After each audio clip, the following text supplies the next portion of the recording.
ICICI बँकेतील manager विकास अण्णाप्पा माळी यानं 12 खातेदारांची आर्थिक फसवणूक करून 96 लाखांचा अपहार केला होता। विकास माळीला पोलिसांनी ताब्यात घेतलंय। दुसरीकडे बँकेच्या प्रतिमेला धक्का लागू नये यासाठी आयसीआयसीआय बँकेनं त्या 12 खातेदारांना तातडीनं 86 लाख रुपये परत दिलेत। एका खातेदारानं विकास माळीला 10 लाखांची रोख रक्कम दिली होती, त्यामुळे त्या रकमेशी संबंध नसल्याचं बँकेनं स्पष्ट केलंय। मात्र 86 लाख रक्कम परत मिळाल्यानं खातेदारांना दिलासा मिळालाय। शेअर मार्केट किंवा म्युच्युअल फंडमध्ये पैसे गुंतवून मोठा परतावा मिळवून देतो असं सांगून आजवर हजारो जणांची करोडो रुपयांची फसवणूक झाली आहे, पण तरीही लोक शहाणी होत नाहीत।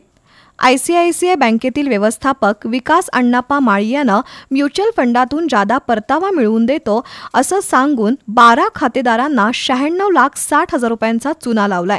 प्रत्यक्षात माळी यानं 96 लाखांची ती रक्कम शेअर मार्केटमध्ये गमावली। या प्रकरणी पोलिसात तक्रार झाल्यानंतर आयसीआयसीआय बँकेच्या वरिष्ठ व्यवस्थापनानं गंभीर दखल घेतली आणि बँकेच्या प्रतिमेवर विपरीत परिणाम होऊ नये यासाठी तातडीनं त्या 12 खातेदारांना 86 लाख रुपये परत दिले। ग्राहकांचं हित संरक्षण म्हणून बँकेनं ही पावलं उचलली। एका खातेदारानं माळीला रोख 10 लाख रुपये दिले होते, त्यामुळे त्याची जबाबदारी बँकेवर येत नाही असंही स्पष्ट करण्यात आलं।